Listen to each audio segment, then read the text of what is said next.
Ssaabasajja Kabaka wa Buganda nga tukwebaza olw'emyaka 33 gy'omubedde okutuula ku ntebe y'abajjajjaabe ng'alamula Buganda. Mukwano gwaffe tweyanziza nnyo, weebale kubanga oba mubedde ku lulwe teyandisobodde, weebala olw'obulamu bwe, weebala olw'obukuumi, weebala olw'amagezi, weebale olw'omuddu wo Ssaabawolereza w'otugaseeko wano lwaleero ng'ali wano ku lwa Buganda yaffe yonna. Mukama weebale omukozesezza naye omulimu neba n'ettiimu yonna Katikkiro ne bonna. Mukama weebale, weebale Katonda waffe olw'oli olulangira, weebale olw'abataka, weebale olw'enkiiko ez'enjawulo. Mukama okozesezza omulimu mu Buganda yattu. Bw'otyo nga tusaba Mukama yongera okubakozesa. Tuyimusa omuddu wo Ssaabasajja Kabaka wa Buganda Ronald Muwenda Mutebi Owookubiri, yongera okumukozesa mu amaanyi, mujjanjabe we yeetaaga okujjanjabibwa, tumulangirako obulamu obulungi n'okuwonyezebwa okwannamaddala. Tulangiridde obulamu obujja bayibyegamba banaakaddiwanga nga basanyuka era tebasiirenga mundamu. Tugaana buli ngeri zonna ez'omubiri n'enteekateeka ez'omubiri ku bulamu bwe. Ekisa kyo n'obukuumi bwo bibeere kweyagawo. Tumanyi nga tukulembera waliwo obulabe, naye oli Katonda ateekateeka emmeeza mu maaso g'abalabe baffe.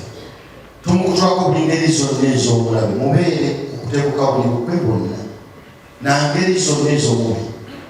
Katonda afumwetoloozeko obukuumi bwo n'omusaayi, era buli maanyi gonna agandi mulungi olw'okumuzikiriza n'okumubuzaabuza ago tugagaana mu linnya ly'Essimu Yesu. Tumulangiriddeko obulamu obulungi n'emyaka emirala mingi ng'akyatukulembera n'obuwangazi kubanga buva gy'oli. Kyokka sireka tusabidde n'oli olulangira babedde n'abalala monna Katonda afe basinkana lwadde maama n'abagereka Livia Najjinga Luswati. Mukama tumusabire ola bulungi eby'omuzaana gwe, era tumusabidde n'ettiimu yonna gy'akola n'omulimu. Katonda afuukule bulungi mu byonna okusanyusenga bulijjo. Kasabe bitono naye ng'omanyi tusuubira bingi okuva mu ngalo zo, waliwo byetagonyeeko omanyi tubyetaaga bitukolere. Singa ffe twagala naye nga gwe bweyagala n'okusinga ennyo tubeera mu nsi muno okwongera okumanya amazima go, ate ne mu bwakabaka obugenda okujja tulemu obulamu obutaggwaawo ku bwa Yesu Kristo Mukama waffe. Amen. Sensei Nicholas. Banaye mukube mu ngalo ezisaba.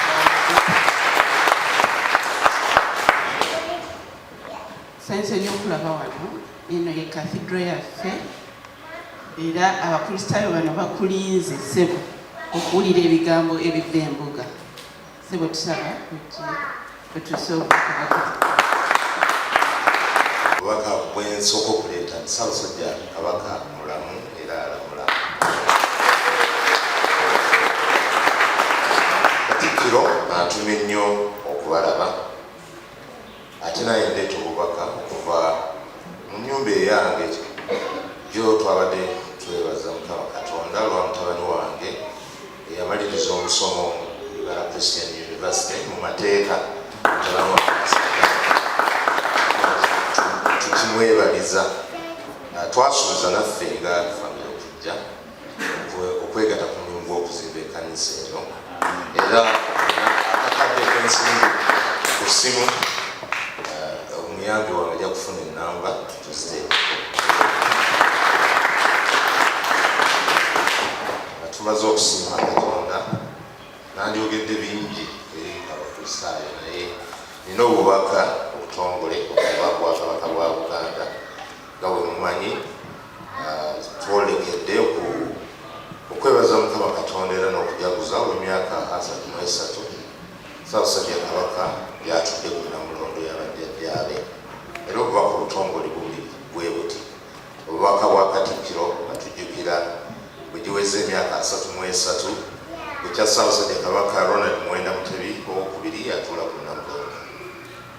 Twebaza nnyo Katonda omuyinza w'ebintu byonna atusobozesezza okutuuka ku mukolo guno ogw'okwebaza olw'emyaka 33 nga Ssaabasajja Kabaka Ronald Muwenda Mutebi Owookubiri atudde ku Namulondo y'abajjajjaabe. Emyaka gino 33 gibadde gyakuzaamu bantu ba Buganda amaanyi nga tuyita mu kutumbula obumu, enkulaakulana obulungi bw'obuwangwa ate n'okubalengeza ebiri mu maaso. Twebaza nnyo Ssaabasajja Kabaka olw'obukulembeze obw'amagezi obw'obwegendereza n'okwagala abantu be. Okujjukira amatikkira okw'omulundi guno kuli ku mulamwa ogugamba nti tubeere bavumu okukuuma obuwangwa bwaffe. Obuwangwa gwe musingi gwa byonna bye tuli ng'abantu ba Kabaka. Bwe gutuyigiriza empisa ennungi, obuvunaanyizibwa, okwagala amaka, okukolera awamu n'okussa ekitiibwa mu bakulembeze n'abantu bonna.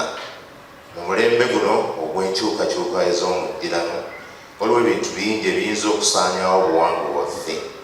N'olwekyo buli omu ku ffe alina okubeera omuvumu okukuuma olulimi lwaffe, empisa ennungi, ennono zaffe, n'okuyigiriza abaana n'abavubuka empisa ezizaala eggwanga eddamu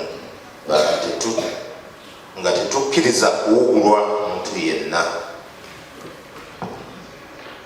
Obuvumu bwe twogerako si bwa kulwanagana wabula bwa kuyimirira ku kituufu, okulaga ekyokulabirako ekirungi n'okwewera empisa zonna ezivvoola obuwangwa bwaffe.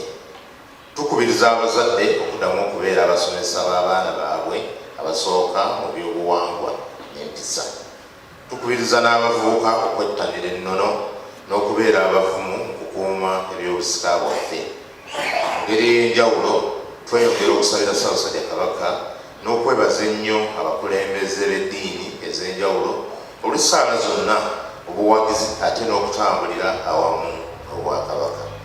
Nsaba abaagaliza Buganda ebirungi okweyongera okwegatta kaweefube w'okukuuma obuwangwa bwaffe, okutumbula obumu n'okukolera awamu nga tusitula omutindo tusobozese okuzza Buganda ku ntikko.